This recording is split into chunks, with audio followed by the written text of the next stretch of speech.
ನಮಸ್ಕಾರ ಸ್ನೇಹಿತರೆ, welcome back to my channel. Big boss ಕಡೆಯಿಂದ ಒಂದು ಹೊಸ ಪ್ರೋಮೋ ಬಿಡುಗಡೆಯಾಗಿದೆ.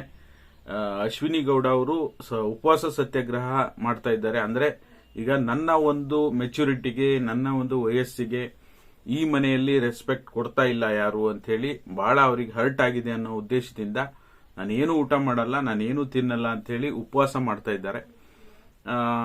ಇದಕ್ಕೆ ಸಂಬಂಧಪಟ್ಟ ಹಾಗೆ ನಿಮಗೆ ಗೊತ್ತೇ ಇದೆ, ಈಗ ಆಲ್ರೆಡಿ ಫಸ್ಟ್ ಗಿಲ್ಲಿ ಜೊತೆಗೆ ಜಗಳ ಆಗಿತ್ತು ಉಸ್ತುವಾರಿಗೆ ಸಂಬಂಧಪಟ್ಟ ಹಾಗೆ.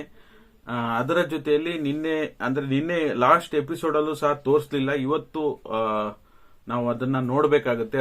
ಕ್ಯಾಪ್ಟನ್ ರಘು ಅವ್ರ ಜೊತೆಗೂ ಸಹ ಗಲಾಟೆ ಆಗುತ್ತೆ. ಹಾಗಾಗಿ ಇದು ಎರಡು ಜಗಳ ಆಗುತ್ತಲ್ಲ, ಅದಕ್ಕೆ ಸಂಬಂಧಪಟ್ಟ ಹಾಗೆ ಬಹಳ ಹರ್ಟ್ ಆಗಿದೆ ನನ್ನ ಮನಸ್ಸಿಗೆ ಅಂತ ಹೇಳಿ ಅಶ್ವಿನಿ ಗೌಡ ಅವರು ಉಪವಾಸವನ್ನ ಮಾಡ್ತಾ ಇದ್ದಾರೆ. ಇನ್ನೊಂದು ನಾವು ಗಮನಿಸಬೇಕಾದ ವಿಚಾರ ಅಂದ್ರೆ, ಇದಕ್ಕೆ ರಕ್ಷಿತಾ ಅವರು ನೋಡಿ, ಅಶ್ವಿನಿ ಗೌಡ ಅವರು ಅವ್ರಿಗೆ ಎಷ್ಟು ಹರ್ಟ್ ಆಗಂಗ್ ಮಾತಾಡಿದ್ರು ಸಹ ರಕ್ಷಿತಾ ಅವರು ಅಶ್ವಿನಿ ಗೌಡ ಅವರಿಗೆ ಸಪೋರ್ಟ್ ಮಾಡ್ತಾರೆ. ನೀವು ಹೀಗೆಲ್ಲ ಮಾತಾಡಬಾರ್ದಾಗಿತ್ತು, ಈ ತರ ಮಾತಾಡಿದ್ದು ಅವ್ರಿಗೆ ಬೇಜಾರಾಯ್ತು ಅಂತ ಹೇಳಿ ರಘು ಅವರಿಗೆ ಹೇಳ್ತಾರೆ. ನೋಡಿ ಎಷ್ಟು ಒಳ್ಳೆ ಗುಣ ಅಂತ ಹೇಳಿ. ಆಕ್ಚುಲಿ ಯಾರು ನಮಗೆ ಹರ್ಟ್ ಮಾಡಿರ್ತಾರೆ ಅವ್ರಿಗೆ ಬೇಜಾರಾದಾಗ ಸಹಜವಾಗಿ ಖುಷಿ ಪಡ್ತಾರೆ, ಯಾರೇ ಆಗ್ಲಿ ಖುಷಿ ಪಡ್ತಾರೆ. ಬಟ್ ಆದ್ರೆ ರಕ್ಷಿತಾ ಅವರು ಖುಷಿ ಪಡ್ಲಿಲ್ಲ, ಅವ್ರಿಗೆ ಬೇಜಾರಾಯ್ತು, ನೀವು ಈ ತರ ಹೇಳ್ಬಾರ್ದಾಗಿತ್ತು ಅಂತ ಹೇಳಿ ರಘು ಅವರಿಗೆ ಕನ್ವಿನ್ಸ್ ಮಾಡ್ತಾರೆ. ಇದೊಂದು ಒಳ್ಳೆ ವಿಚಾರ ಅಂತ ಹೇಳ್ಬೋದು. ನಿನ್ನೆ ಎಪಿಸೋಡ್ಗೆ ಸಂಬಂಧಪಟ್ಟ ಹೇಳಬೇಕು ಅಂದ್ರೆ, ಏನು ಗಿಲ್ಲಿ ಟೀಮು ಮತ್ತೆ ಅಶ್ವಿನಿ ಅವರ ಟೀಮ್ ಎರಡೂ ಸಹ ಏನ್ ಬಿಗ್ ಬಾಸ್ ಒಂದು ಟಾಸ್ಕ್ ಅನ್ನ ಕೊಟ್ಟಿರ್ತಾರೆ, ಆ ಟಾಸ್ಕ್ ಅನ್ನ ಸಖತ್ತಾಗಿ ಮಾಡಿದ್ರು. ಅದರಲ್ಲೂ ಸಹ ಗಿಲ್ಲಿ ಟೀಮ್ ಚೆನ್ನಾಗೇ ಆಟ ಆಡ್ತಾ ಇದ್ರು. ಪ್ಲೇಟ್ಸ್ ಗಳನ್ನ ತಂದಿಡೋ ಕೆಲಸನ ಕಾವ್ಯ ಅವರು ಮತ್ತೆ ರಾಶಿಕ್ ಅವರು ಅದ್ಭುತವಾಗಿ ನಿರ್ವಹಣೆ ಮಾಡಿದ್ರು. ಮೇಲ್ಗಡೆ ಪುಲ್ ಮಾಡುವಂತ ಕೆಲಸನ ಸೂರಜ್ ಅವರು ಫಾಸ್ಟ್ ಆಗಿ ಮಾಡ್ತಾ ಇದ್ರು. ಇವ್ರ ಟೀಮ್ಗಿಂತ ಅಂದ್ರೆ ಧ್ರುವಂತ್ಗಿಂತ ಒಂದು 3-4 ಪ್ಲೇಟ್ಸ್ ಗಳನ್ನ ಮುಂದಕ್ಕೆ ಪುಲ್ ಮಾಡಿದ್ರು.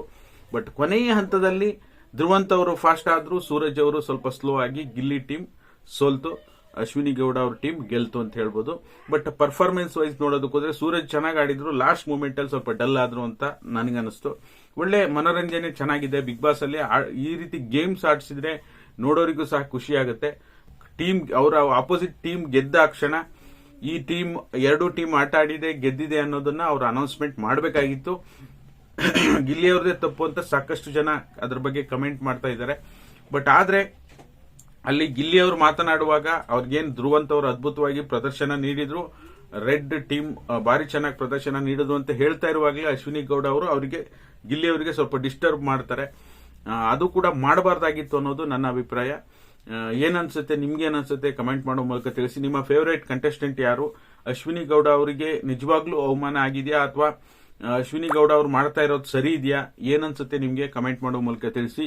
ಇದಾಗಿತ್ತು ಈ ಕ್ಷಣದ ಮಾಹಿತಿ. ವಿಡಿಯೋ ನೋಡಿರುವಂತ ನಿಮ್ಮೆಲ್ಲರಿಗೂ ಧನ್ಯವಾದಗಳು. Thank you all. Thank you so much for watching.